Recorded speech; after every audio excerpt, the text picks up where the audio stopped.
Welcome to another episode of Reliance Real Estate Radio. And here's your hosts, Jeff Nevin and Joseph Singsheim.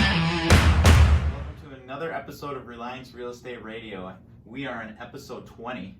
Holy so cow. We're getting up there. We're trying to be as proactive as possible. However, the market is sprung for sure. Busy.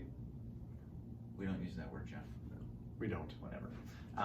We're working hard out there, helping families move. So we are trying to bring content to you as much as possible. But do us a favor and help us out. Make sure you leave a review or share the content on your social media platform of choice, however you are taking in the content, whether it be the video, the podcast. Make sure you leave something there just so we can get it in the hands of other people if you find it interesting or beneficial in any way. Yeah, help us grow while we help you grow. Ooh, I like that one.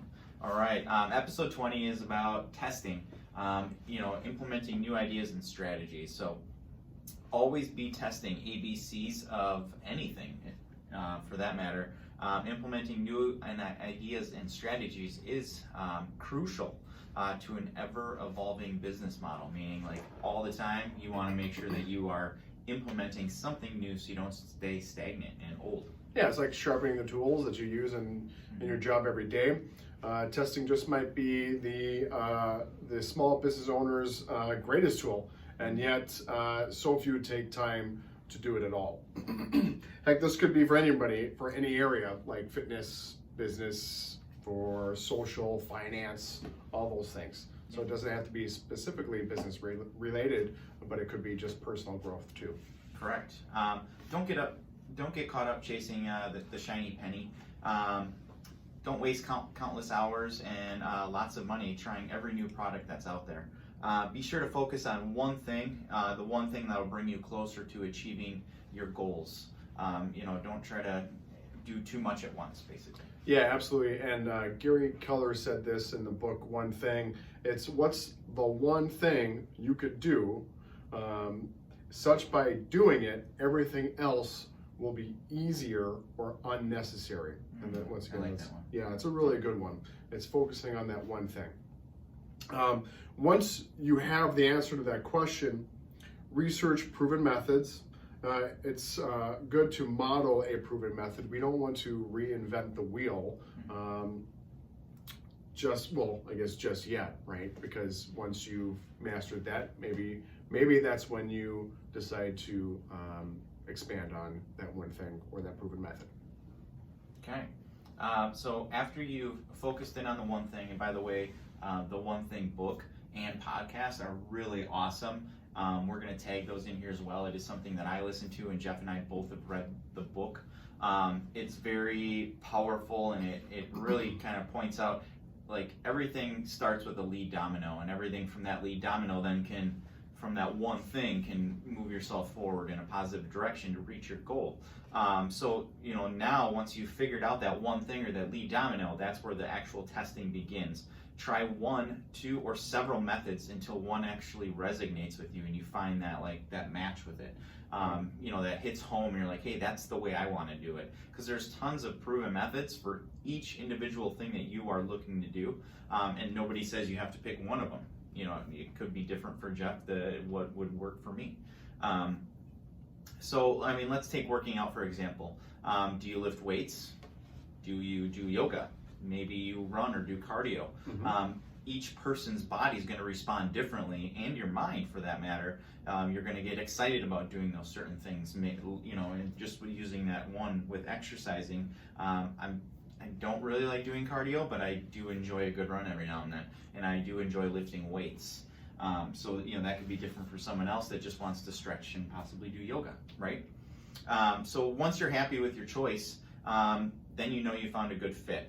And that you have it right. Yeah, absolutely. And then the next thing that you need to do is hold yourself accountable by doing it. We actually did a whole different podcast on this, so make sure to go back and review that. I think it was episode 19 actually, or was it 18? Not sure, but we'll tag it in there. Yep. And if you're watching this on YouTube, it's going to be the one that follows it, so just keep watching. Yep, and then we're also going to suggest doing the 66-day challenge. That's going to help build that habit of that one thing that you're working on, that you're testing. I will wait until next week to do it, but I'm a little nervous to say on camera now. But I do have an idea for my 66-day challenge, so stay tuned for that one. Awesome. Yeah, and we have tagged it in the show notes on a lot of our previous YouTubes and podcasts. But the 66-day challenge link will be in there again for you to open up and download. Feel free to use a copy, use a digital copy. A lot of people can save it on their phone and they just save it as a new picture each day after they put an X over it. There's many different ways, there's apps for it, everything else. Your action at this point, like you've figured it out, you figured what the lead domino was, you've tested a couple things, but now you actually need to implement it. So are you going to download the regimen that you're going to follow? Are you downloading an app to follow along with or to tell you what to do? Are you going to get a gym membership, possibly, to hold you accountable to going to the gym? Or how about like a personal trainer or a coach to hold you accountable, or a business partner for that matter? That's why Jeff and I like being in business together, because we hold each other accountable. Yeah, so we advise by just starting small, creating a plan or a vision, being clear on the intent and your one thing. You could even use cheaper solutions to start. I mean, there's free apps to help you keep accountable. There's free things out there that kind of lets you test the waters before really diving in on more expensive solutions. Yeah, we're giving you a free PDF download to 66-day challenge. Boom, there you go. Right there. So make sure whatever it is that you're testing, you actually give it enough time to ensure that you either, that it will either work for you or not work for you. If after 30 to about 66 days, if we're using a 66-day challenge, it's going to create that habit for you, and it's not providing the desired outcome that you were looking for, it may be time to scrap the whole idea and move on to the next one. We want to ensure that you're not wasting time as well if you're implementing something new into your busy schedule, that it's actually benefiting you. So if it isn't, maybe it's time to remove that and move on to something else, and that's what always be testing means. Absolutely, and as Joe say, 30 to 60 days, a week isn't going to be long enough to track numbers or anything like that. So give it some time, and that's where it comes into just don't get discouraged along the way. It takes time to build up a new idea or that habit. There are many roads to take to get to the same destination. Right. You just got to find the one that works for you.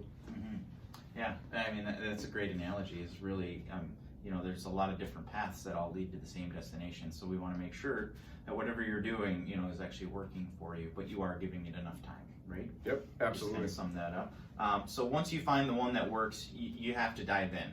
It's working for me. I did the 66 days. I'm feeling great. Maybe it's an exercise that you're doing or a workout you're doing, or you're implementing doing something different in your business or your life, or you're, helping out at a soup kitchen or something like that, and you're doing it and you're feeling fulfilled, the gratitude's there. Dive in, explore the different facets of what you're doing at your newfound idea. So make sure you're looking at everything that you can possibly do just to enhance that experience or make it better. Track how it impacts your business or your personal life. So how is that actually impacting you personally, or in a work way, I guess. Yeah. And become the knowledge broker, as we call it, but become knowledgeable in all areas that pertain to it. So everything that's connected to whatever you're doing. So whether it be working out, maybe it's the clean eating or eating better, or habits, drinking more water, or everything that pertains to it. Let's start adding those to it and getting knowledgeable about it. Like, really you want to master. Yeah, you want to master that one thing that you're working on. And speaking of that, once you master a certain idea or a strategy, you could either move on to the next one thing that you want to focus on to help better your business or better your personal life, or you could take that area that you were mastering, and that's when maybe you do reinvent the wheel. Maybe you come up with something that helps grow whatever you were just mastering or implementing and take it to the next level. And who knows, you could be the next, I don't know, who's that Gary V, right? Mm-hmm. Right? So, or Elon Musk. Or Elon Musk, absolutely. My guy. Making space rockets. I love that. Stuff. And they come back down. And they land. Yeah. And they land. It's an amazing feat. Reinvented that wheel. Yeah, he did. For real. Awesome. So, I mean, in closing, make sure that you are starting with one thing, finding that out, then finding the different ways to do it, whether it be, working out or cardio or yoga. That was one of the things that we discussed. Yeah. But then track how you're actually going to do that. So there's apps out there. There's YouTube videos or podcasts you can listen to gain more information on it. There's lots of ways to do that. And then once you're actually implemented for at least 66 days to create that habit, and if you find it something that's exciting and bringing impact to your life or your surroundings or your business, then that's when you want to try to become the knowledge broker in it. If it's not, we want to remove it. We call those time wasters or time suckers. We want to take that and say, oh, that was a great test. Let's move on to the next one. And if sometimes you can find out earlier than those 66 days that it may not be for you or it may be for you. So if it is, continue with the 66 days. If not, maybe do remove it from what you're doing, your daily schedule or daily routine early. If you find out very early on that you're just not enjoying it and it's not really enhancing or making impact on your life. And then make sure you elaborate on that and really explore what that really means. And then once you get really good at it, you can start something new, but you want to make sure you really master that one thing before moving on to something else. Absolutely. Multitasking, trying to figure out two things at once is very hard for a lot of people, even though they say people can multitask. You really can't. There's been lots of studies on it. So, and then, take it one step further and possibly reinvent the wheel, make something different, or give back and actually teach and coach on the whatever you decided to do, or be a mentor to someone else. When you're the true master. Yeah, if you've learned that much information, like we have on a lot of the stuff that we do here on our podcast and videos, we want to give back and just share a little bit of the knowledge that we receive. So we find that very amazing that we can reach out to you through video nowadays and podcasts, so we can hit you visually and through the ears if you're driving or whatever. So yeah, the sky is not the limit; it's just the beginning. So until next time, be amazing. Thank you guys. Have a good one. All right.